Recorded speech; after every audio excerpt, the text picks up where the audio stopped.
the man who won't stay for your meal, getting all the piece of pie for your wife. Everybody wanna know how it feels.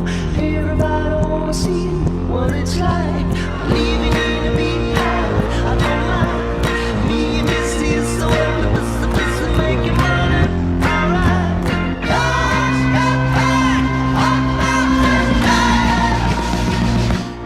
Greenback Boogie. Another day, another dollar. Let's see who got here. Ah, there she is. Gabriela, to Bluebird's office? Yes. Please come in. Okay. So, since your destination is Bluebird's office, I assume you work there. No, I'm actually a consultant that Bluebird hires for their scenario planning project. Do I have the pleasure to know what kind of project it is? Okay, so basically, scenario planning is a process to stimulate imaginative and creative thinking to better prepare our organization future. One of the biggest reasons Bluebird needs this because we saw that EV development is growing extremely rapid, which can be seen from the Indonesian government targets of 2 million electric cars and 13 millions, I guess, for the electric two-wheelers. So they make the EV more affordable by expanding the incentives and through some tax exemptions. So therefore, the stage 1 for orientation, our key vocal issue is how will EV acceleration programs and regulations affects the ride-hailing industry, especially Bluebird's business in 10 years. I see. Have you identified the driving forces for that plan? And if you have, which ones do you think are the most important? Good questions. You are smart. What? Okay. Actually, we listed a lot. There are 8 contextual forces, 7 industry or transactional forces, and 7 organizational forces. We scored each of it by its impact and uncertainty. And out of all those drivers, we selected 2 critical uncertainties based on our score to build our scenario planning. The first one is fiscal policy and EV incentives, and the second one, I think it's national network charging infrastructure, because EV, needs it. So can you guess why? Well, I'm just a Bluebird driver, but if you're asking me, I think the EV incentives will lower the cost, which includes the tax as well, which will be beneficial for companies like Bluebird. But at the same time, the regulation in our country is still uncertain because it rapidly changes, so that makes it highly uncertain. And for the charging network, I believe it's crucial for companies like Bluebird as well, because it will allow them to operate and expand massively. But again, the implementation in our country is still limited, so I guess that's the challenge for us. Anyway, we have arrived in our destination. Enjoy your day. Alright, you are a smart person. Okay, here is for you. No need to. Yes, I insist, Well, in that because you are case- smart. Thank you. Bluebird to FX Suderman. Yes, you must be Rio, right? Yeah. Yeah, please come in. By the way, I saw one of my consultants get out of this car. Did she tell you anything about the Bluebird's project? Kind of. She told me about the scenario planning thing. Does she work for you? God, she did it again. So, she worked for me as my consultant. So, thankfully, you're a Bluebird driver, so we're on the same side. Well, I'm sorry to hear that, man, but since we're on the same side like you said, why don't you tell me about the project that you're working on from your point of view? Yeah, sure. I guess I'll do it while I'm working. Is it okay? Yeah, sure. Okay, so in simple terms, I'm analyzing different future scenarios for Bluebird in case the government electric vehicles or EV push slows down. So first, we looked at the main problem in our stage 3 analysis. Right now, people aren't really asking for EV taxes. They are comfortable with regular cars and worry about EV cost and charging. At the same time, government rules and incentives for EVs are moving very slowly and are full of red tape. So there's a little pressure from customers or help from policies to switch. And second, for stage 4, we asked, so what should Bluebird do in this slow environment? So our strategy is cautious. Instead of big risky EV investments, we focus on making our current fleet of regular cars more efficient and reliable.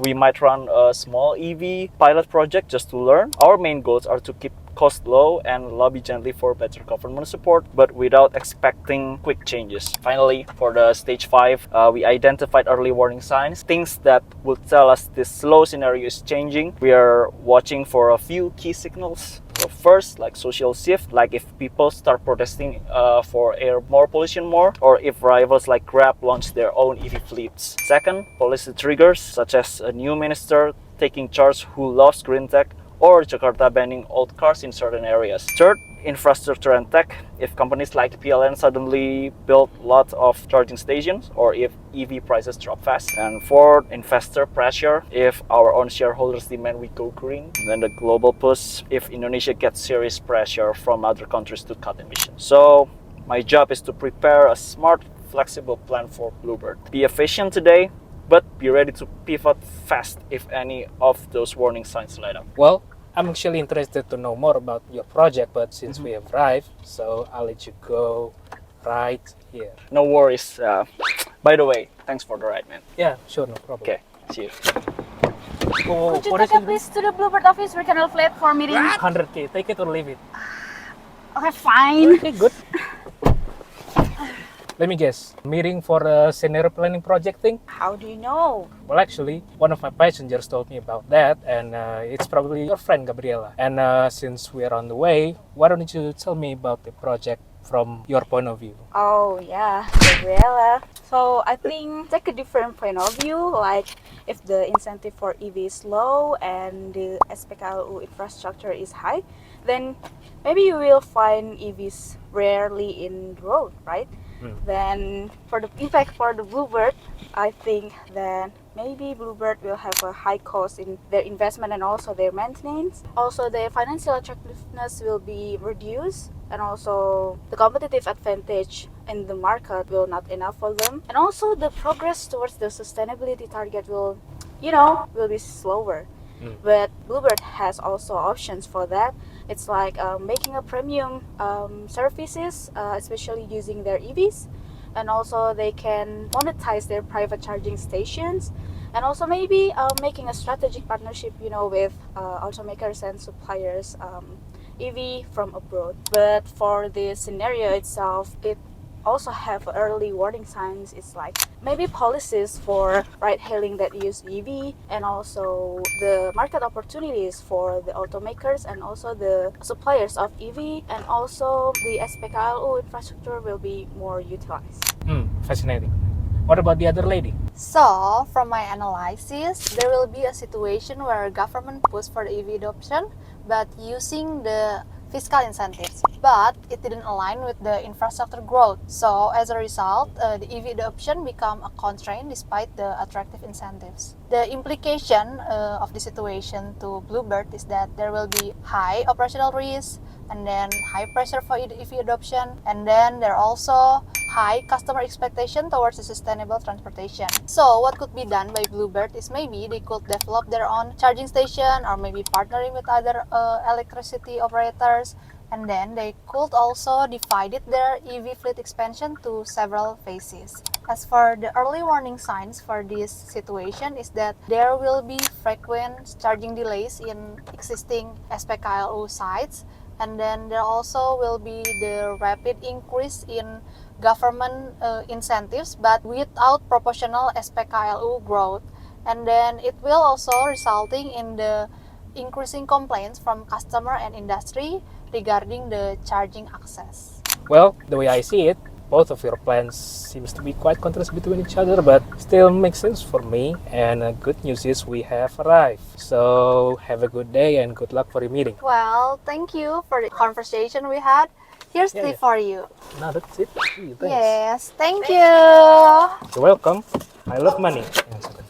Is that? Hello, Bluebird to Istiqlal. Yes. Please come in. Okay, Alhamdulillah, mashallah. Are you an ustad or something? Oh no, I actually work in here in Bluebird, so this is just the way I dress. So I assume you know Rio, one of your colleagues in Bluebird. Oh yeah, I know him. We're working on the same project. So since I've already heard about the story of the project 3 times this day, so why don't you tell me your version and make it 4? Okay, there is really interesting about my working. So there is a high demand on EVs fleets, okay? And then the operational efficiencies of the EV fleets, the support of fiscal incentives, and the government promotion of the transportation decarbonization, that is help Bluebird to expand and strengthen the EV fleets. And also there is an implication decreasing energy costs per kilometer, high EV fleets utilization, image can increase Bluebird's profitability and competitiveness. But at the same time, it makes Bluebird's success really highly depend on the consistency from government policy and reliability from SPKLU infrastructure. So there is an option from answering that implication. So Bluebird needs to accelerate the expansion of its EV fleets and operational network in strategic areas such as airports and bus station and so on, and also build a long-term partnership with the EV OEMs and then battery providers and SPKLU operators and also financial institutions, and then develop EV-based customer offerings and experience through app features such as loyalty programs, EV benefit educations, and then collaboration with government and strategic area managers. And the last thing is that I explained before, that shows the expansion of government policy incentives for EVs, the increasingly widespread construction and deployment of SPKLUs, and then the increasing demand of customer satisfaction with EV fleets puts Bluebird in the safe place and profitability positions to continue developing its EV fleets in the long term. That's my explanation. That's what I'm working on. I think I was wrong about you because not only look religious, but you also seem to be good at your work. I mean, no, thank you very much. And we have arrived, so enjoy your day, Pak Ustadz. Okay, alhamdulillah, thank you. Jazakumullah khairan kasiran. Shalawat tabarakallah.